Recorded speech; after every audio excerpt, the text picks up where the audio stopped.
अपने विचारों पर नियंत्रण कैसे करें?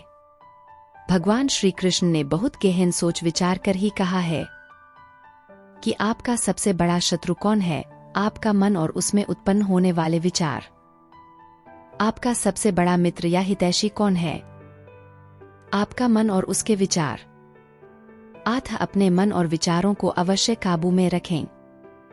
ऊपर वाले ने हमें पंचतत्वों से बना यह शरीर दिया है, परंतु उस प्रकृति ने हमें पूरी आजादी है अपने सोच विचार के लिए। प्रकृति हमें पूरी छूट देती है कि हम क्या सोचें, क्या अपनाएं, क्या ग्रहण करें, क्या त्यागें।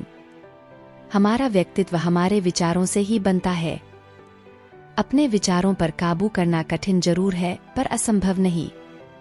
यकीन मानिए, एक बार दिमाग सोचना चालू करता है, फिर रुकता नहीं। आदमी सोच सोच कर पागल हो जाता है, पर मन नहीं थकता। पर हमारे अच्छे मानसिक और शारीरिक स्वास्थ्य को लिए बहुत जरूरी है हम अपने विचारों पर नियंत्रण रखें। मेरे अनुभव पर आधारित कुछ उपाय इस प्रकार हैं। खाली दिमाग शैतान का घर। कभी भी अपने आप को अनऑक्युपाइड न रहने दे। सबसे ज्यादा आपका दिमाग अन्य दिशाओं में तब भागता है जब आप इसे मुक्त रख देते हैं।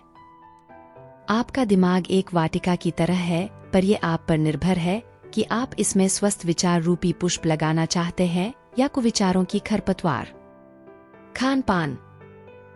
इसमें कोई संदेह नहीं कि आपका खान पान आपके विचारों को बहुत अधिक प्रभावित करता है। आपके लिए जरूरी है कि आप बहुत अधिक तामसिक भोजन से बचें। इससे आपको हेल्थ बेनिफिट तो मिलता है, मन भी उग्र विचारों से बच जाता है। स्वस्थ तन स्वस्थ विचार।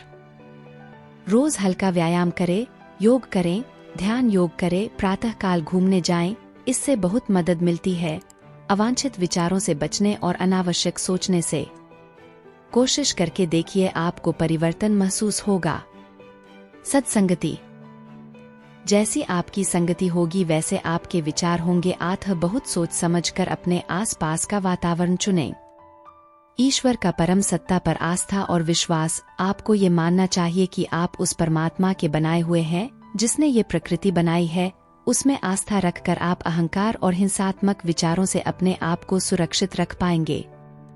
धार्मिक ग्रंथों का अध्ययन। अपनी आस्था को ध्यान में रखकर अच्छी पुस्तक पढ़े। आपको विचारों से संबंधित बहुत सारे प्रसंग मिलेंगे।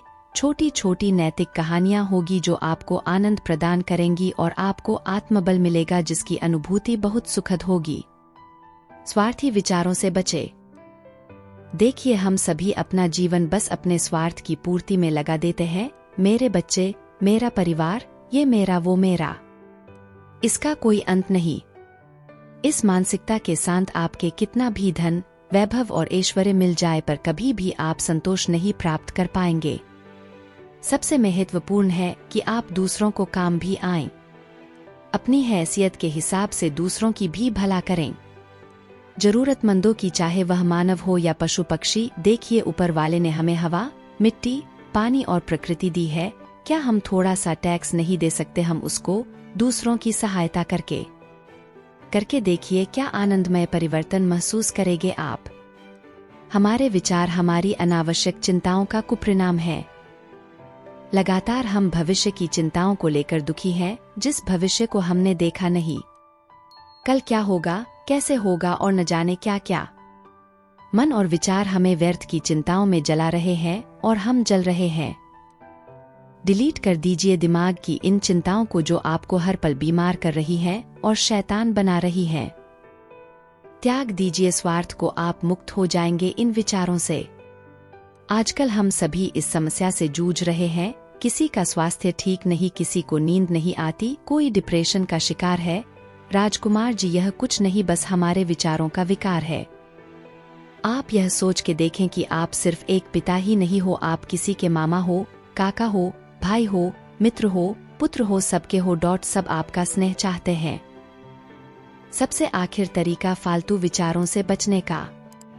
खुद को आईने के सामने ले जाकर जोर से डांटिए। बोलिए, बस कर यार, अब बच्चे की जान लेगा क्या। और कभी ये भी जोर से बोलिए कि ये दुनिया पूरी आपकी हो जाती, सारा ऐश्वर्य आपके पास आ जाता, तभी आप खुश होंगे। आपको अवश्य ही आनंद आएगा और आपको खुद जवाब मिलेगा। सोचिए सोते समय कि आपके पास कोई स्विच या बटन है जिसको आप बंद कर देंगे, अपने आप सोचना बंद कर देंगे। प्रैक्टिस करिए, सफल होंगे। व्यर्थ की चिंताओं से बचें, आपको अनावश्यक विचारों से मुक्ति मिल जाएगी।